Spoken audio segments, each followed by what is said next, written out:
Hai guys, kembali lagi dengan Joseph di sini. Kali ini kita mau review sebuah tablet dari Advan, yaitu adalah Advan Tab VX Lite. Jadi kita akan reviewnya, bagaimana detail reviewnya. Pastikan kalian tonton sampai habis ya guys. Tapi sebelum itu jangan lupa klik tombol subscribe. Juga jangan lupa follow sosial media review kayak gitu ya guys. Dan mari kita bahas detail review dari Advan Tab VX Lite ini ya guys. Mari kita bahas detail review dari tablet ini. Jadi aspek pertama yang akan kita bahas dari sisi performance-nya, di mana chipset yang dibawa oleh tablet ini tuh adalah Uni SoC T618 yang merupakan itu chipset yang favorit dari Advan dari tahun-tahun sebelumnya, di mana ini adalah chipset yang powerful, sebenarnya cukup powerful untuk dipakai sehari-hari. Jadi dipakai buat multitasking juga aman, dipakai buat sehari-hari juga aman, buat browsing, buat office itu aman banget ya guys. Kemudian bagaimana dengan gaming? Kita uji coba dua gaming, yaitu game Mobile Legends. Kita bisa dapat rata-rata di 33 FPS, yang kalian bisa dapat lihat settingnya, level playbacknya, durasi baterainya semua di layar kalian. Kemudian kita juga uji coba menggunakan game Genshin Impact dan dapat rata-rata di 22 FPS. Ya, memang 22 FPS itu masih playable sih guys, tapi kita masih bisa bilang merasakan lag-lag ketika kita mainkan di tablet ini. Tapi ya itu wajar ya guys, karena harganya juga murah ya guys. Dan ya sesuai ekspektasi kita lah guys, karena dia resolusinya cukup tinggi dan dia punya chipset yang memang sudah lebih lama ya guys. Jadi memang kalau misalnya kalian pakai chipset ini itu sebenarnya memang akan sedikit performanya sudah nggak akan semaksimal dulu waktu awal keluar. Dan itu yang perlu kalian ketahui ketika beli tablet ini ya guys. Kemudian bagaimana dengan benchmark? Kita juga uji coba menggunakan Geekbench, kalian juga bisa lihat skornya di layar kalian. Kemudian kita uji coba menggunakan 3D Mark, kalian bisa lihat skornya di layar kalian. Dan terakhir kita uji coba menggunakan PC Mark, juga kalian bisa lihat skornya di layar kalian. Overall, ini tablet yang punya performance yang cukup mumpuni di kelas harganya. Meskipun begitu, kami tidak bisa merekomendasikan untuk penggunaan yang terlalu berat, game berat banget kayak Genshin Impact itu memang sebenarnya agak sedikit maksa karena ya cuma dapat 22 fps rata-rata. Kalau bagaimana dengan editing video? Kalau editing video pun sendiri menurut kita ini bisa, tapi kita tidak menyarankan lebih dari 720p untuk smoothness ketika rendering ya guys. Jadi kalau misalnya kalian paksa 1080p mungkin masih bisa, tapi kita tidak menyarankan itu karena itu pasti akan pengaruh banget dari sisi performance-nya ya guys. Kemudian dari sektor layar, kualitas layar WUXGA 60Hz IPS-nya itu termasuk oke dipakai sehari-hari.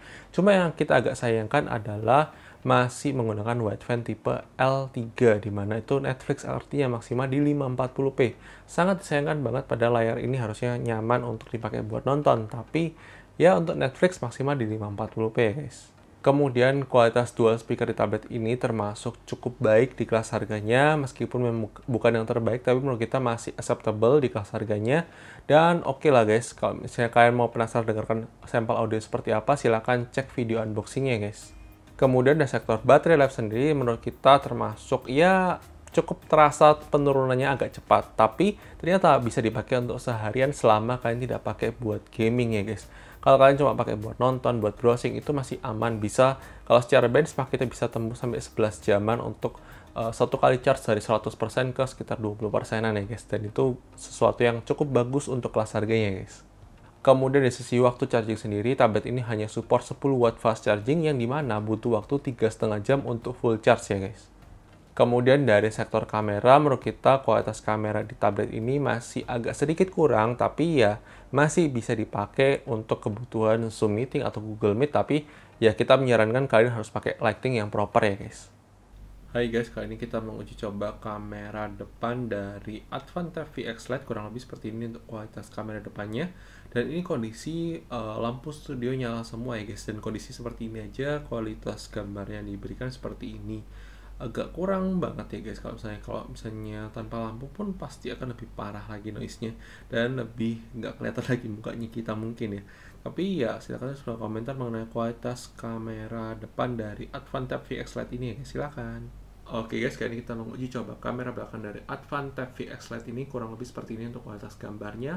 Silakan dapatkan mengenai kualitas kamera belakangnya dalam kondisi cahaya yang sangat-sangat cukup banget. Ini adalah lampu studio, jadi kurang lebih seperti ini untuk kualitasnya. Silakan terus komentar mengenai kualitas kamera belakang dari Advan Tab VX Lite ini ya guys.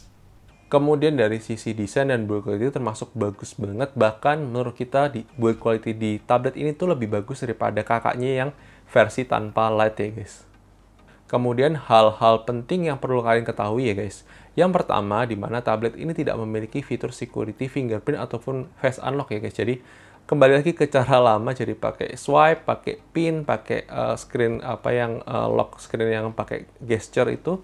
Dan ya, itu kalian perlu ketahui ketika ambil tablet ini ya guys. Kemudian tablet ini tidak support virtual background zoom, itu wajar mengingat kelas harganya yang termasuk cukup murah ya guys. Kemudian tablet ini memiliki slot SIM card hybrid ya, dual SIM ya guys. Jadi misalnya kalian mau pakai dual SIM bisa, tapi kalian tidak bisa pakai micro SD. Tapi kalau misalnya kalian mau pakai micro SD, cuma bisa satu SIM aja ya guys. Kemudian kita menemukan isu soal auto brightness di tablet ini yang menurut kita agak kurang responsif. Tapi ya sekali lagi ini adalah pengalaman yang kita gunakan selama tablet ini, sehingga kita mematikan auto brightness dan menyeting secara manual untuk brightness-nya ya guys. Kemudian yang perlu kita apresiasi dari tablet ini sudah menggunakan Android 13. Meskipun secara jaminan update software kita tidak tahu ya guys, tapi ya semoga Advan masih memberikan security update lah minimal. Tapi ya kita cuma bisa berharap ya guys.